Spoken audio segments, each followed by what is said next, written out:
Hello बच्चों। तो आज के वीडियो में हम लोग समझेंगे कि कैसे हमें अपना एग्जाम का पेपर लिखना चाहिए जिससे कि टीचर ज्यादा से ज्यादा नंबर दे। ठीक है, नंबर टीचर बहुत कम काटे। होता क्या है, जैसे बहुत सारे बच्चों को लगता है या बहुत सारे बच्चों के मुंह से ये सुने होंगे कि अरे हम आंसर तो बहुत लिखे थे लेकिन टीचर मेरा नंबर काट लिया, हमको उतना नंबर नहीं मिला। तो ये सब कॉपी हम कैसे लिखते हैं ये सब पे भी डिपेंड करता है। ठीक है, आपका जो कॉपी लिखा हुआ है कैसे लिखा हुआ इन सब बातों पे भी डिपेंड करता है। तो आज हम लोग वही समझने वाले हैं कि हमें अपना एग्जाम का पेपर कैसे लिखना चाहिए।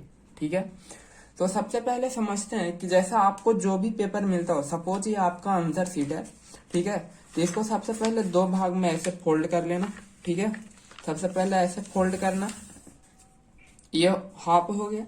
एंड अगेन इसको फिर से ऐसे फोल्ड कर देना है।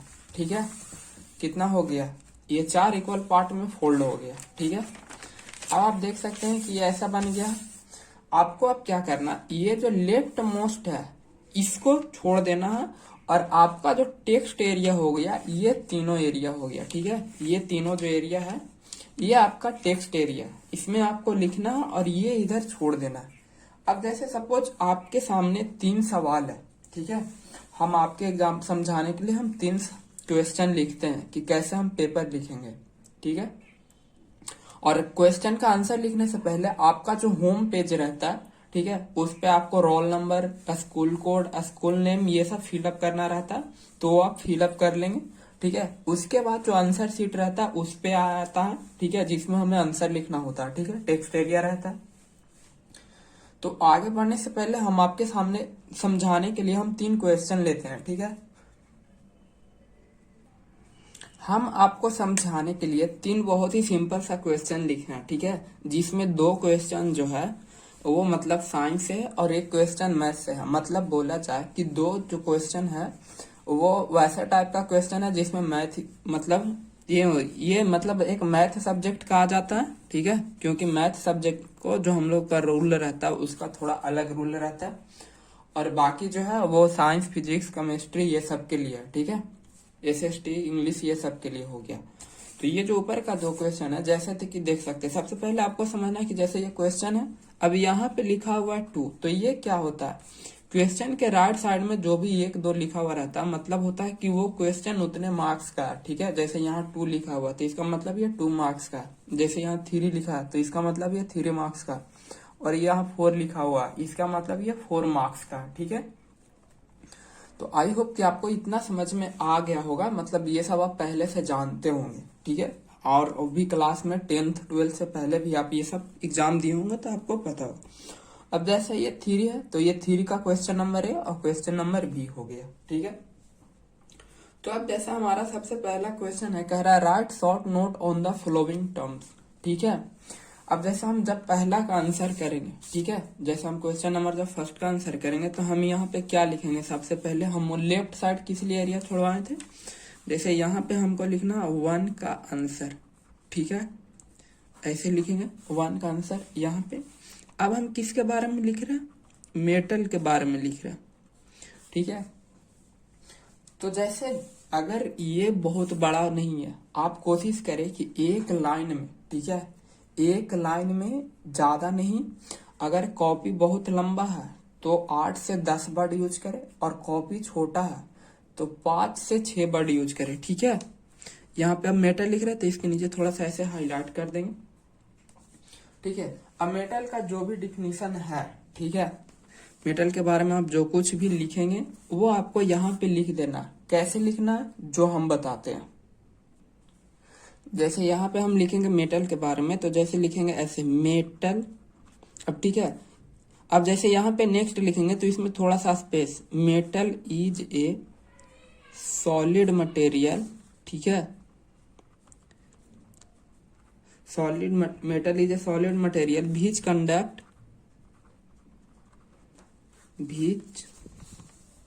कंडक्ट इस तरह से हीट एंड इलेक्ट्रिसिटी। ठीक है, जैसे जब यहाँ पे लिखे तो देखिए हम लिख रहे हैं तो क्या है, इसमें थोड़ा सा यहाँ पे स्पेस है। ठीक है, इससे क्या होता है ना कि आप जो कुछ भी लिखते हैं वो थोड़ा अच्छा से दिखता है, साफ साफ दिखता है। ठीक है, यहाँ पे फिर आगे लिखेंगे इस तरह से, ठीक है। तो आप जो भी लिखे कोशिश करें कि बीच में थोड़ा सा ये स्पेस रहे। इससे क्या होगा, जो समझते हैं, इससे सबसे पहला बात कि आपका जो आंसर होगा वो थोड़ा बड़ा होगा। और एक बात, जैसे ये शॉर्ट नोट लिख रहा है ना, तो यहाँ पे हम कंडक्टर लिख दिए गलती से, आपको यहाँ पे नहीं लिखना है। और देखिए, अब जैसे हम ये गलती से लिख दिए तो इसको पूरा इस तरह से रंगना नहीं है, ठीक है। आपको सीधा, जैसा मान लिया जाए यहाँ हार्ड गलत लिखा गया, ठीक है, तो हमको ऐसे सीधा ऐसे कट करना। और इसके बाद में जो आंसर मतलब जो सही होगा, जैसे ये मैं लेवल हो गया, जैसे ये डक्टिलिटी लिख रहे हैं तो ये डक्टिलिटी का स्पेलिंग गलत लिखा गया मेरे से, तो हम क्या करेंगे, इसको सीधा ऐसे करेंगे और यहाँ पे क्या होगा, डक्टिलिटी ऐसे लिख देंगे, ठीक है। तो आपको ये ध्यान देना कि जब गलत हो जाए तो वहां पे ओवर राइटिंग नहीं करना, ठीक है। इस तरह से पेंट नहीं बनाना, सीधा एक लाइन ड्रा करके आगे लिख देना। तो आप जो भी लिखे यहाँ पे थोड़ा सा स्पेस दे करके लिखेंगे, तो इससे क्या होगा कि आपका आंसर लंबा हो जाएगा और साफ भी दिखेगा। तो टीचर जो है आपके कॉपी को देख करके टीचर के नजर में एक अच्छा इंप्रेशन बना पाएगा, क्योंकि जैसे आप सभी को भी पता है, first impression is the last impression. जैसे ही टीचर का नजर आपका कॉपी पर पड़ेगा और आपका पहले तो वो दिखेगा कि कैसे सजा लिखा हुआ है, सजावट ही तो दिखाई देगा सबसे पहले।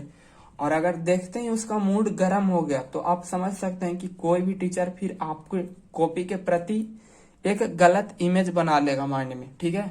तो एक अच्छा इंप्रेशन जमाने के लिए कॉपी को सबसे पहले साफ सुथरा होना बहुत जरूरी है, ठीक है। तो जैसे सपोज हम आपको एक पैराग्राफ लिख करके दिखाते हैं अभी, जैसे देखिए यहाँ पे हम कुछ पैराग्राफ लिखे हैं, ठीक है। अब जैसे यहाँ पे हम लिखे during the last decade there has been a steep growth in the demand of electric power, ठीक है। अब जैसे देखिए यहाँ पे एक फिनोमिनल वर्ड था, ठीक है। ये वर्ड जो था ये क्या हो गया, यहाँ पे मेरा नहीं हो पाया, तो हम क्या किए, यहाँ पे थोड़ा सा लिखे और ये एक ऐसे डैश दे दिए और बाकी का जो लेटर्स था वो हम यहाँ पे लिख दिए, ठीक है। तो इस तरह से देख सकते हैं कि ये जो लिखा हुआ ये थोड़ा पहले तो साफ सुथरा दिख रहा और अच्छा भी लग रहा। अब जैसे हम यहाँ पे लिख रहे थे तो मेरे से एक गलती हो गया, जैसे द 2 बार रिपीट हो गया, तो हम क्या किए, एक द को सिर्फ ऐसे एक लाइन ड्रा करके उसको काट दिए, ठीक है। अब सब और क्या करना है, जैसे देखिए, अब जैसे ये तो हो गया आंसर, ये फर्स्ट का आंसर हो गया। अब सपोज जैसे देखिए हमारा सेकंड क्वेश्चन क्या था, हमारा सेकंड क्वेश्चन था राइट द डिफरेंस बिटवीन, ठीक है। जैसे कि ये क्या था, राइट द डिफरेंस बिटवीन। तो जैसे आपको जब भी डिफरेंस बिटवीन का क्वेश्चन आ जाए, डिफरेंस लिखने का आ जाए, एडवांटेज डिसएडवांटेज लिखने का आ जाए, ठीक है, तो क्या करना है, जैसे यहाँ पे सबसे पहले हम लिखेंगे 2 का आंसर, ठीक है। और अगर ये हो गया तो ये जो लाइन है, ठीक है, इसमें ऐसे थोड़ा सा इसको ओवर राइट कर देना है, इस तरह से ऐसे इसको ओवर कर देना। आप ये लाइन पे भी कर सकते हैं या लाइन के ऊपर, कोशिश करें लाइन पे ही रहे, ठीक है, तो ज्यादा सही लगेगा, क्योंकि वो फिर क्या होता है उसमें, या आप ऐसे भी कर सकते हैं यहाँ पे, ठीक है, इस तरह से ड्रा कर सकते हैं। अब जैसे ये सेकंड क्वेश्चन था डिफरेंस लिखने का, ठीक है, तो सबसे पहले तो सेकंड का आंसर यहाँ पे लिख देंगे, ठीक है। अब फिर यहाँ पे लिखेंगे डिफरेंस बिटवीन, जैसे देखिए यहाँ पे डिफरेंस बिटवीन क्या था, physical change and chemical change था, physical change and chemical change, यहाँ पे जैसे जो भी हो आर एज फॉलो, ठीक है। अब ये हो गया ये। अब क्या करना है कि आपको जैसे 2 कॉलम बना लेना, एक बना लेना फिजिकल चेंज का, ठीक है, और दूसरा इधर बना लेना है केमिकल चेंज का, केमिकल चेंज, ठीक है। और अगर हो सके तो आपको एक लाइन ड्रा कर लेना है बीच में, ठीक है। आपको क्या करना है, एक लाइन ड्रा कर लेना। हम लाइन ड्रा कर देते हैं, अभी मेरे पास स्केल नहीं है, फिर भी हम एक लाइन ड्रा करने का कोशिश करते हैं कुछ और ऑब्जेक्ट से।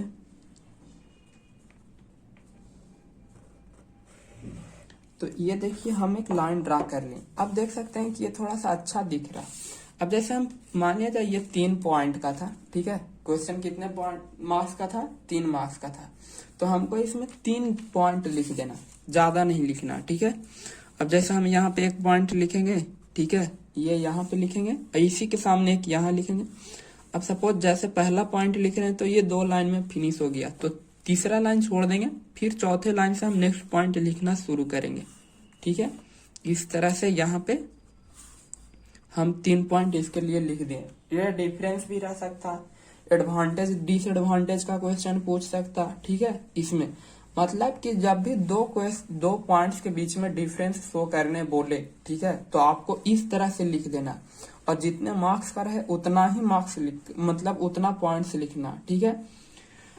और ये तो हो गया कि अगर कोई मतलब जैसे इंग्लिश का पेपर ये सब रहा, ठीक है, इंग्लिश हो गया, साइंस रहा, एसएसटी ये सब रह गया। अब मैथ्स का पेपर रहेगा तो क्या करेंगे। अब जैसे ये क्वेश्चन नंबर 3 है, ठीक है, तो आपको क्या करना, यहाँ सबसे पहले यहाँ पे आंसर के जगह अब लिखना सॉल्यूशन, ठीक है, आंसर के बजाय क्या लिखना, सॉल्यूशन।